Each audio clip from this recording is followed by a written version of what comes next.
I think I would most choose to talk about the ethical character of art. It makes sense that what a human being responds to is life, aliveness. In the end, it's vitality.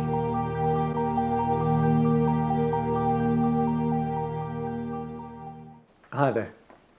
The word gesture is thrown about in photographic discussions, but what does it actually mean? The definition refers to an action that conveys a feeling.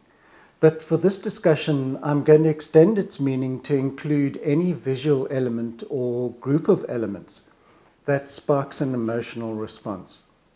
So this could be a physical act, a movement, or even a bend in a tree branch. So for me, something becomes a gesture when it prompts a feeling. Even a curved leg of a table or chair may remind one of instability or the process of aging. Photographers have a lot to gain by becoming aware of gesture and understanding what it says about ourselves and others. I'll run images that I feel effectively utilize this and also look at photographers who are masters of gesture. Most relational experts believe that between 70% and 93% of communication is nonverbal. Once you understand the signals that you're receiving from others, you'll be able to build a vocabulary for body language. As a photographer, you are already operating within the domain of gesture. Possibly the factor that makes all of your successful images work is that they contain a spark that communicates emotion. Gesture is what elevates a picture above the ordinary. It reflects some human quality that is conveyed through the unconscious. Although humans have roamed the earth for about 300,000 years, we've only been working with language for about half of that time. So our reptile brains are still drawing on that early non-verbal communication that helped us to survive for the first 100,000 years or so. If you were a caveman and you met someone that you didn't know, you only had a few seconds to sum up their threat potential. So our body language detection system had to be finely tuned. I know that I have a tendency to knock conceptual artists, but if those early humans had to first listen to the stranger's biography before reacting, we would have all become extinct by now. My name is Joe Navarro, and for 25 years I was a special agent with the FBI. Our security is based on nonverbals. We look at the person through the peephole. We look at who's behind us at the ATM machine. We know from the research that most of us select our mates based on nonverbals. So we may think we're very sophisticated, but in fact, we are never in a state where we're not transmitting information. Psychotherapists have discovered that if they reflect back someone's body language, even in a subtle way, that person will feel understood. When a photographer works closely with a subject, this knowledge can really enhance the interaction. The reason why it's so difficult to precisely analyze why a photograph works is because so much of the communication is happening unconsciously. Once you start looking beyond the surface content of a picture and its compositional elements, you have to shift the interpretation to the feeling or emotional level. Asking questions like, what made me react to this image, or how does that combination of elements make me feel? It's possible for a photograph to contain even a very pronounced body movement that maybe balances the composition, but it can still lack emotional impact. Posed gestures can come across as inauthentic, and therefore they lack potency. On a basic level, it's just not sparking enough reaction within the viewer. True human gesture isn't solid. Often it's a fleeting thing, and the photographer's anticipation of this moment needs to happen on an unconscious level. If we manage to capture the essence of what it is to be human, then we are telling a story that is timeless. I'm looking for the rip in the fabric. I'm looking at something that breaks from what normally you expect to see.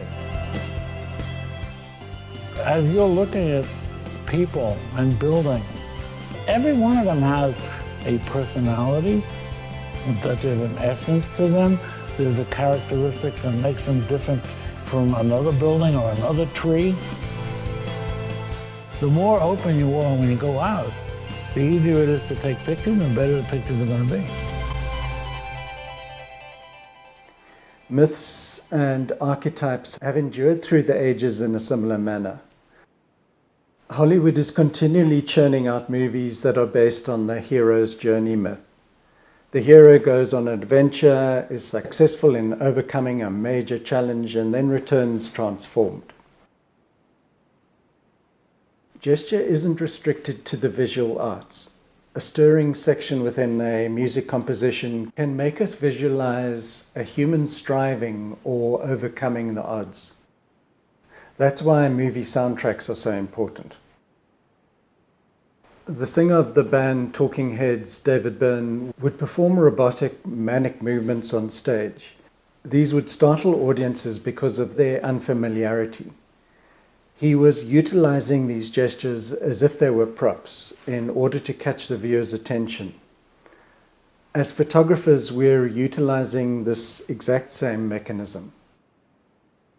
As viewers, we don't only respond to human gestures.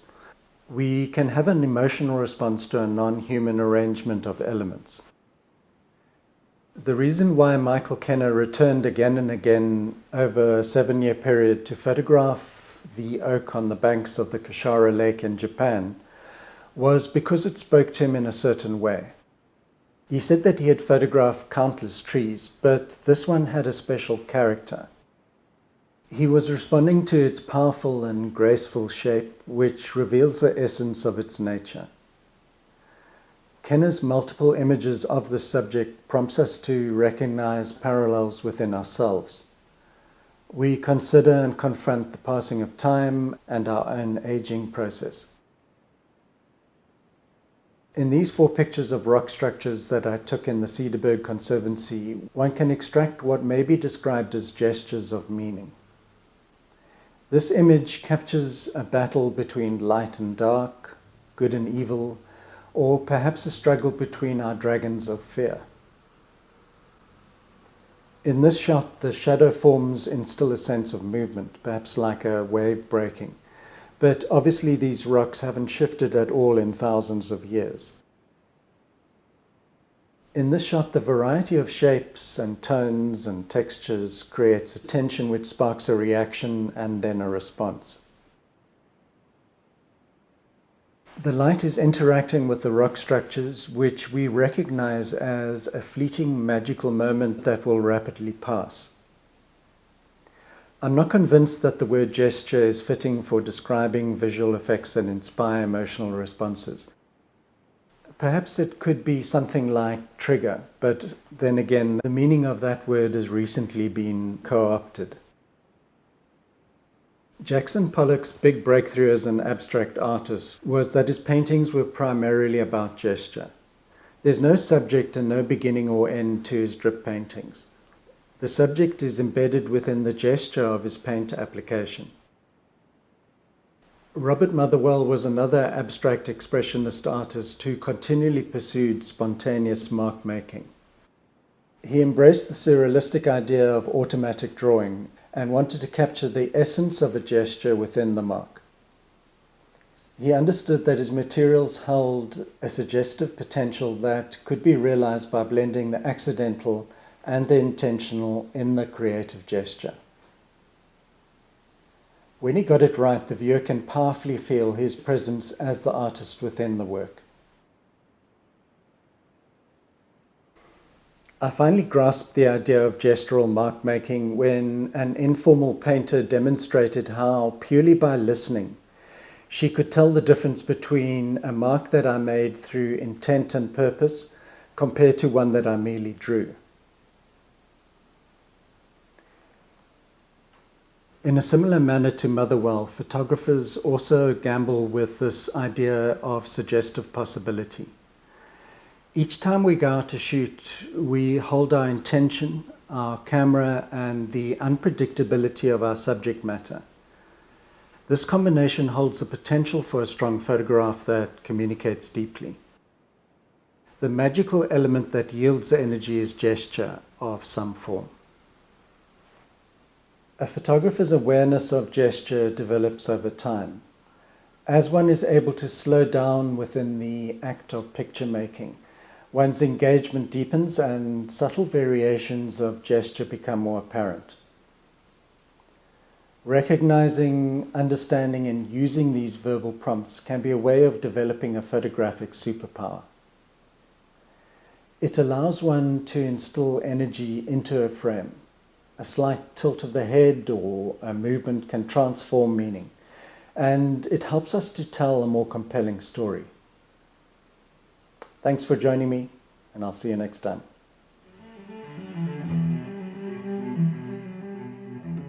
I think the essential nature of modern art is it's being secular, it's being done by an individual to satisfy his own inner, deepest sense of integrity.